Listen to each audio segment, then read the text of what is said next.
Good evening, everyone, and welcome to Saints and Appetizers podcast. And who dat? And we got some more main course for you. We're just rolling out the main course. It's the season is going.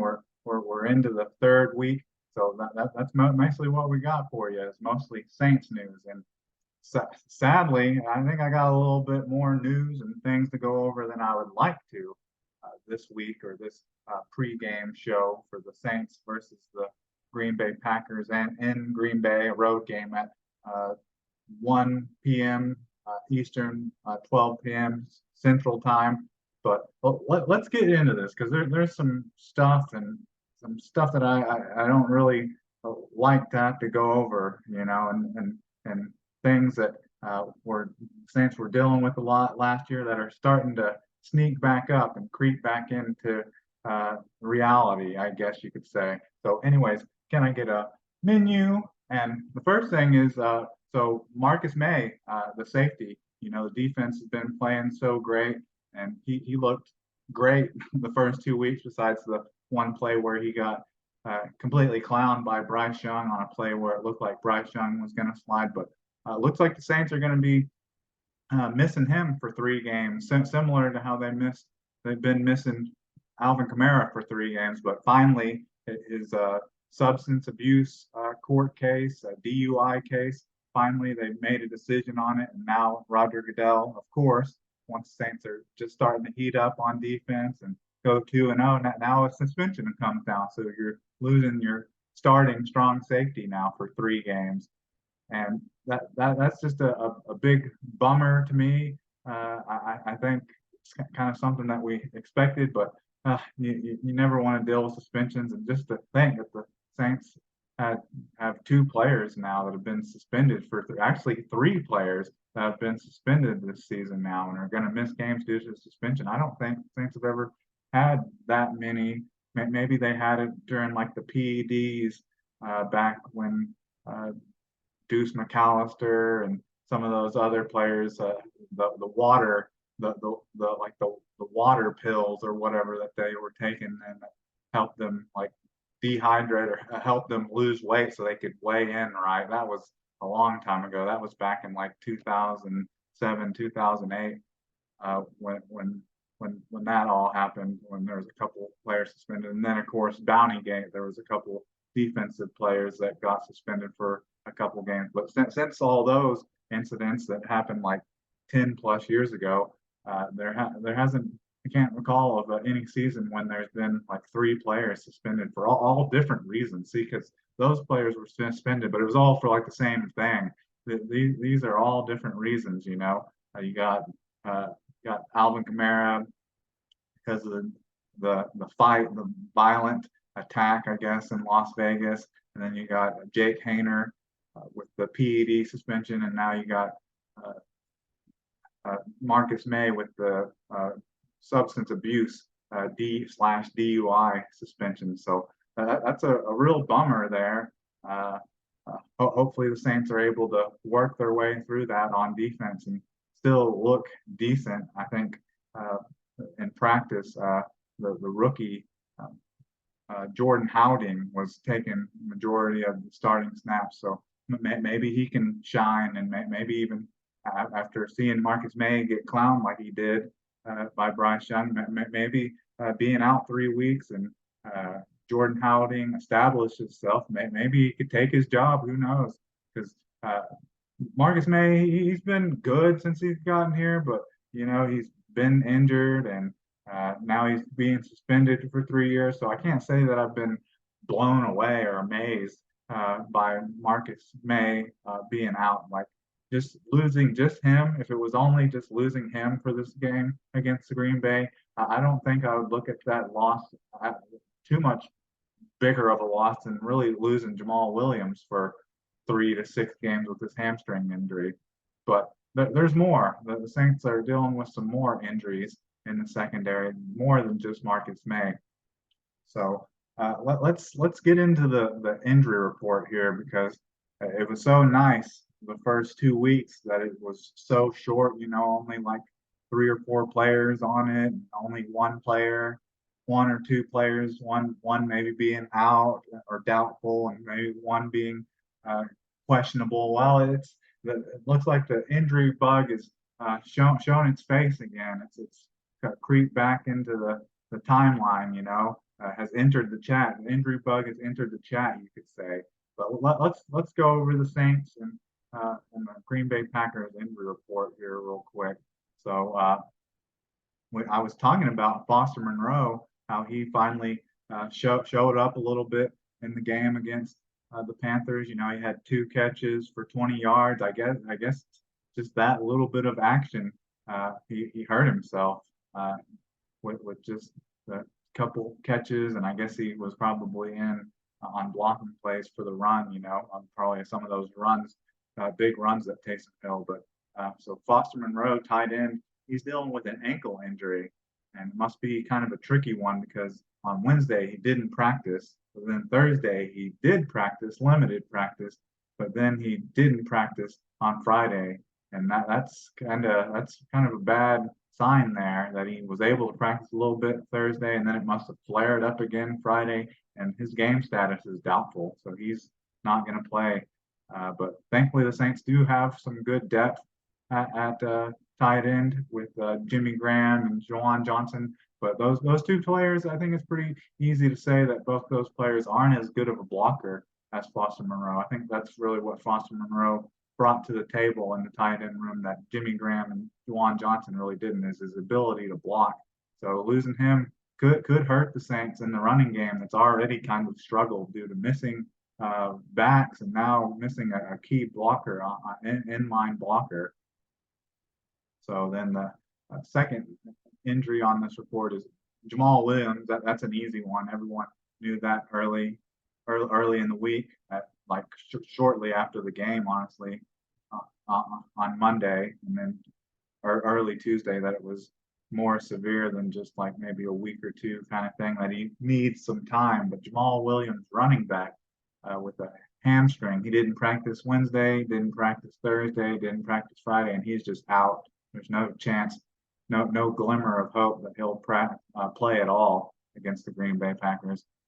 And then Taysom Hill, quarterback. I think this was probably more risk than anything. So Taysom Hill, quarterback, running back, tight end, whatever you want to list him as, was dealing with the knee injury. He was limited on Wednesday, but good. He came back on Thursday, and he was full Thursday and full Friday, and just has no game designation. So that means he should play. And then still going with a little bit of good news still. Kendre Miller, running back, who hasn't played in the first 2 games due to a hamstring and a knee injury. So Kendre Miller was dealing with a hamstring kind of slash knee injury, and he was full on Wednesday, full on Thursday, and full on Friday. So that's really good, and no game designation. So he's going to play, and hopefully he gives a little bit of a spark to the running game. Besides what we got from Taysom Hill and the goal line carries from Tony Jones Jr., it really hasn't been much of a spark. There hasn't been a whole lot of positives there, besides the fact that they did rush for 134 yards against the Panthers, but a lot of it was just that the Panthers couldn't stop Taysom Hill, but just out of the standard running plays, from running backs, haven't looked impressive over the first 2 games. And then so I was talking, this is where I was talking about safety, not just safety, but the secondary in general has been hit this week, not just Marcus Maye's suspension, for 3 games, but looks like some injuries have creeped up, some injury bugs have bit some players in the secondary. It's just a horrible thing to see and a very frustrating thing to deal with. After they played so good, the defense is the main reason you're winning, and the secondary is a big part of that. But I mean, there's good depth, but this game's got me a little uneasy now with some of these injuries that are popping up. So Ugo Amade, he's a safety, has been dealing with a knee injury. He must have practiced, or what wasn't listed on the injury report on Wednesday, but he was limited on Thursday and was limited on Friday, and is just listed as questionable, which I don't questionable a lot of times when it comes to Saints means out, like means they're not going to play. From what I've learned, at least when uh, Dennis Allen has been the head coach. And before I get too far into this, well, everyone, we just want to wish Dennis Allen a happy birthday. Happy birthday, Dennis Allen. This is his second year tenure with the New Orleans Saints, and I actually liked what I saw out of Dennis Allen on the sidelines on Monday against the Panthers. He showed some fire and emotion, something you really hadn't seen a whole lot from them. But yeah, shout out to Dennis Allen and happy birthday to him. But anyway, but talking about the Dennis Allen tenure, usually when players are limited all week or maybe don't practice somewhere in the week during that injury report and are listed as questionable, from my experience and from my like viewing, from what I've come to understand that usually they don't end up playing. So already missing are already missing Marcus May, then you might actually miss Hugo Amade as well. Like, well, these players must be getting injured in practice, because I'm never seeing them going out during the games. The Saints have been relatively healthy, like during games, besides Peyton Turner and Jamal Williams. But so that's another possible question mark there in the secondary. And then I just was mentioning how Jordan Howden is probably going to take over the snaps for Marcus May as the safety and fill in as the starter there. And he's just so Jordan Howden, safety. He's been dealing. I guess he was dealing with a finger injury on Friday, because he didn't show up on the injury report on Wednesday, didn't show up on the injury report on Thursday, but was full practice. He was a full practice on Friday, so it must just be like a sprained finger or a jammed finger or something. Hopefully, nothing too serious. I mean, secondary players, they can play with clubs on their hand. I mean, it was what, two seasons ago. Uh, uh, Marshawn Lattimore broke his hand or broke his wrist and had a club on his hand and got an interception. And I guess that was the game in Jacksonville when the Saints were playing Green Bay because of the fire on the roof of the Superdome. And he got an interception even though he had a club on his hand. But he had no game time designation, so he should be okay and ready to go and play, which is thankful. I don't think the Saints can handle too many more injuries in the secondary.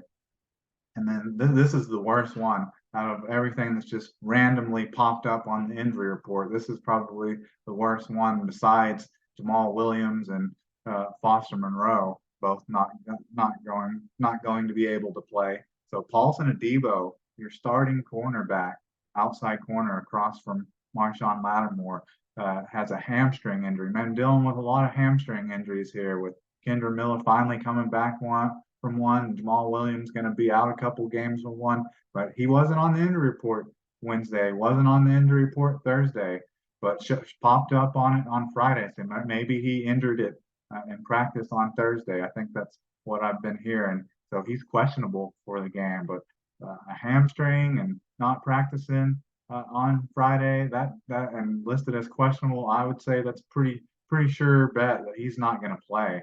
So this game, just with the secondary, I mean, the rest of the defense pretty healthy.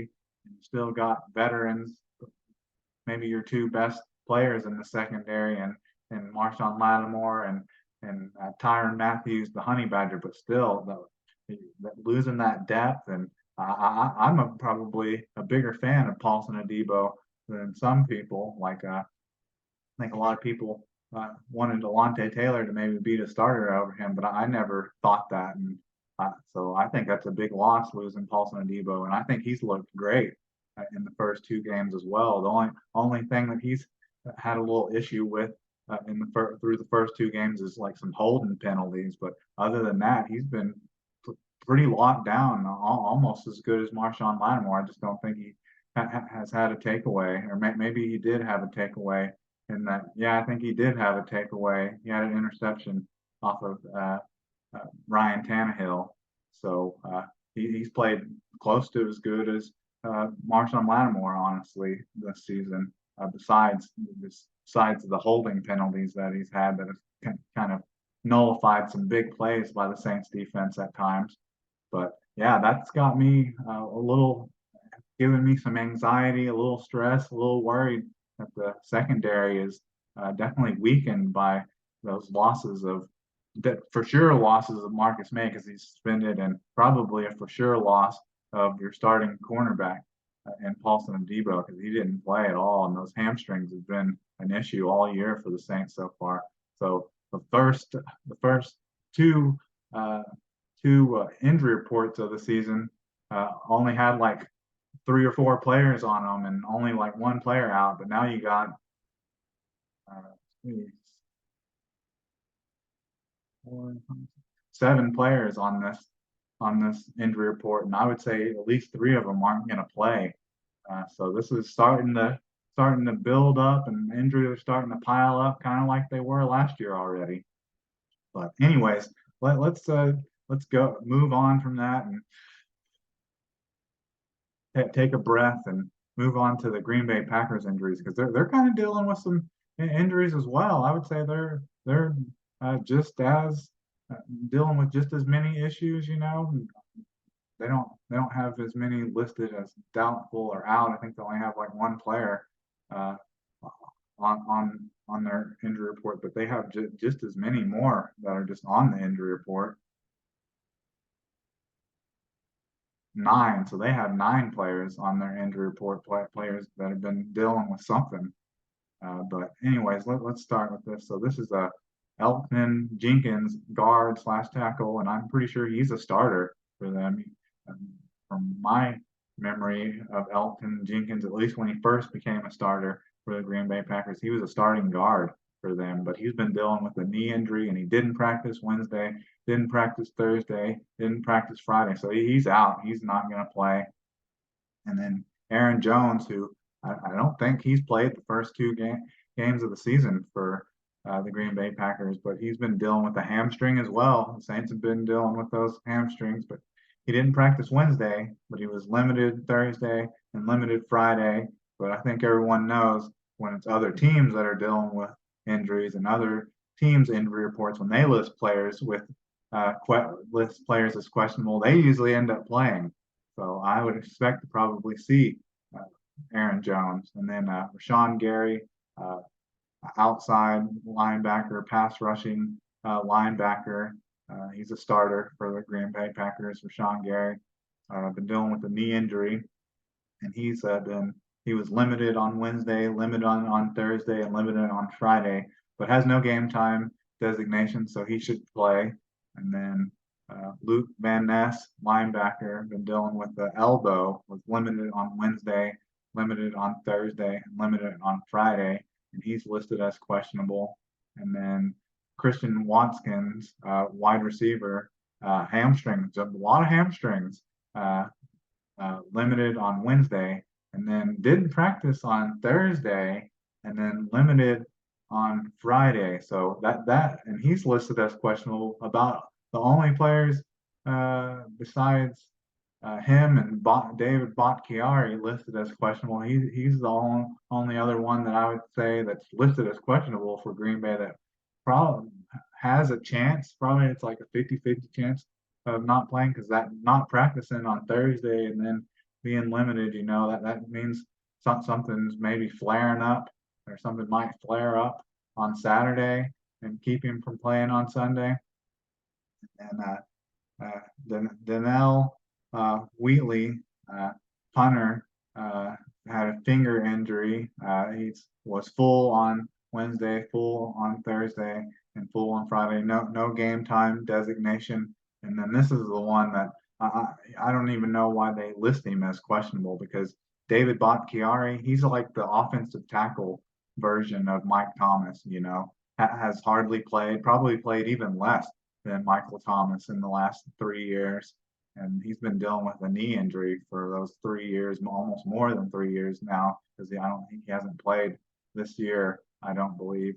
But they have him listed as not injury related rest / knee. So I mean, if it's not injury related and it's rest, then why do you have / knee on there? And it's been his knee that he's been having big time issues with over the last 3 years. Like I said, he's the Michael Thomas version of offensive tackles. Like once was a great, amazing, maybe the best right tackle. Right tackle. I think he played right tackle. Either way, tackles in the league, blocking for Aaron Rodgers, and then just hit with that knee injury, and you hardly see him anymore. But the couple times that he has played, he still looked like his old self. But he didn't practice on Wednesday, didn't practice on Thursday, and didn't practice on Friday. And he's listed as questionable. I don't know why they list him as questionable. He should be just listed as doubtful or out. So I don't expect to see David Bakhtiari. So that's like with Elgton Jenkins and David Bakhtiari, that's possibly two starters that are going to be missing from the Green Bay Packers offensive line. So with the Saints dealing with issues in the secondary, the Green Bay Packers are dealing with some issues just with the starting offensive line, because the Saints, they've been dealing with issues on their offensive line too, but they're pretty much 100% healthy. And then Zane Anderson, safety, dealing with another hamstring. He wasn't on the injury report on Wednesday, but then he popped up, did not practice on Thursday, and did not practice on Friday. So he's out. So he must have just like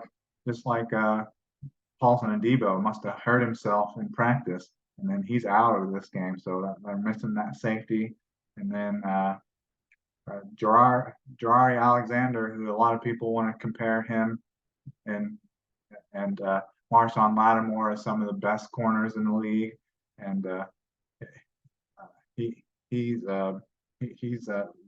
popped up on their injury report with a back injury, so he didn't practice on Wednesday, or was not on the injury report on Wednesday, and then wasn't on the injury report on Thursday, and then was limited on Friday. So similar to Paulson Adebo, even though I think a hamstring injury was probably more severe than a back injury, and he's listed as questionable. So they're dealing with a lot of injuries as well. I mean, there's been a lot of injuries in practice, it seems like, this week. There was the big one with Trayvon Diggs tearing his ACL and being out for the season. A lot of injuries in general across the league, and just going off of this injury report, it definitely seems like there's been some. This is the first week that I've noticed, at least for the Saints, that players have been popping up on the injury report, like after not being on the injury report. So that's something that's just kind of frustrating, and it's definitely got me uneasy. And they signed Cameron Dantzler to their practice squad, and he was formerly a Dantzler. He was formerly like a third-round pick of the Minnesota Vikings, and has some starting experience. So I wouldn't be surprised if he's a game day call up. And Isaac Yiadom will probably get if Paulson Adebo doesn't start, he'll probably get the start at the cornerback spot, and they'll probably keep Alontae Taylor in the slot where he's looked so good. And then Jordan Howding and Ugo Amadi, if Ugo Amadi is good enough to go, because he was limited on Thursday and Friday and listed as questionable with the knee, him and Jordan Howding will probably take up the opening at safety that Marcus May is leaving due to suspension. But anyways, that's enough for the injury report. That's got me feeling uneasy. I was feeling really confident about this game. I kind of knew beforehand that the Green Bay Packers were kind of dealing with injuries, and I assumed before this last injury report that the Saints were relatively healthy, but they're starting to waver a little bit. They're starting to the injuries are starting to pile up a little bit, so it's got me a little uneven, a little less confident about this game than I was before. But anyways, let's go over my player of the game and hot take and who my game pick is. So for my player of the game, I'm going to go with Kendre Miller, and I'm going to go with him to get 100 yards from scrimmage. Not all rushing yards, but but from scrimmage, because he had that crazy catch in the preseason on the will route. So he showed that he can catch. And I would imagine he's a better receiver, running back receiver, dump off, player. Could be maybe used in the screens. Probably a better player at doing that than Jamal Williams and Tony Jones Jr. So I'm thinking that he's going to get 100 yards from scrimmage. So that's running and receiving, and I think he's going to get a touchdown. So I think Kendre Miller coming back. I think Kendre Miller and Tony Jones Jr. and sprinkle in a little bit of Taysom Hill. I think that's going to give the Saints running game a little bit of a spark. That's definitely a spark that they need. Whether it's passing or we're not running, they just need a spark in general on offense. It's really the only spark that they had last week against Carolina Panthers was Taysom Hill, and then they've been hitting these at least 1, 2, or 3 times a game. They've been hitting some deep passes to Rashid Shaheed and Chris Olave. But they need I think they need to keep going and keep piling up these wins. They need more than that. And then for my hot take, so Jordan Love, he's looked pretty good in the first 2 games. The first game was against the Chicago Bears and when they won, and then the second game was against the Atlanta Falcons, when they were leading pretty much the whole time. He looked good in that game. He looked good in both games, and just I don't know, he didn't do a whole lot in the fourth quarter. It just kind of fell apart a little bit in the third quarter against the Falcons.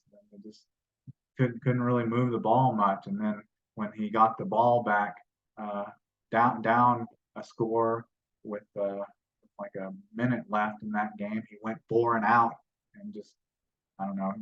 I'm not putting it all on him that they lost, but he just wasn't able to march down the field and get the Packers any more points to either tie the game or win the game. But he's had really good numbers. He's been 29 for 52. The only thing there that his completion percentage isn't really that impressive. Maybe he's had some throwaways because he's only 55.8 completion percentage. He has a total of 396 yards, 6 touchdowns, with 0 interceptions. So he has 0 interceptions and has 20 first downs. And let's see, it has a long pass of 51 yard, long pass completion of 51, and that's an average of 7.6 a play. So that's pretty good. A quarterback rating of 118.7 and a QBR 75.2. So that's all like pretty impressive. And he hasn't fumbled. He did fumble once, but he recovered it. So he has like no turnovers. And rushing, he hasn't been had as graded numbers. I thought his rushing numbers would be a little bit higher than what they are, but he's only taken off from the pocket 5 times for 35 yards and just got 2 first downs off of that, and had 1 long of 24 yards. So almost all of his little scrambles that he's had came off of 1 play. But so he's not had an interception. He hasn't lost a fumble. So that's my hot take for this game, is that he's gonna turn the ball over. The Saints are gonna get a takeaway off of Jordan Love, whether it's an interception or a forced fumble, a strip sack, or something like that. And hopefully, I'm wanting the takeaways, and I'm really concerned about the secondary because of no Marcus May, no Paulson Adebo, probably, likely no Paulson Adebo. But what would be very Saintsy is if Jordan Love's first interception of this year comes, if Jordan Howden comes down with it. So that's going to be my hot take, is that that Saints are going to get the first turnover of the year off of Jordan Love. And then to my Saints pick, my pick here, I was pretty confident. Like I've been saying, I was pretty confident about this game until these injuries kind of started piling up, and the suspension and just most of the injuries that they're dealing with are in the secondary, and Jordan Love, he's put up good numbers, besides his completion percentage only being at 55. He's looked good, until like the fourth quarter against the Falcons. He's looked really good. but these injuries in the secondary really got me stressed, uneasy, and giving me anxiety. So this kind of has my score flipped around a little bit. I was originally, before Paulson and Debo popped up on the injury report, I was going to go with the Saints to win 23-19. But now dealing with these suspensions and dealing with these injuries and even the injury to Foster Monroe, which could end up hurting them blocking in the running game, and even blocking and helping chip for Trevor Penning, even in the passing blocking game. So I actually am flipping my score here from picking the Saints 23-19 to win to I think the Green Bay Packers are going to sneak this out at home. They're going to win this one at home at Lambeau, even though I hate to say it, but I'm just kind of being realistic due to the suspensions and some of the injuries the Saints are dealing with right now. So I got the Green Bay Packers to win this 23-19. So that I get the streak also for keeping teams under 20 points is also going to be broken as well. Of course, I don't want that to happen, and even dealing with the adversity that the Saints are dealing with, I'm still excited for this game. I'm interested in how Dennis Allen schemes with all the injuries he's dealing. I'm excited to see if Kendre Miller is healthy and looks good and brings a spark to the offense. But I just think they're dealing with just a little bit too much adversity early on here in the season. But I'm ready for it, and hopefully I'm wrong. Hopefully I'm wrong. So, anyways, I think that's about all I have for you. So, who dat? And can I get a check, please?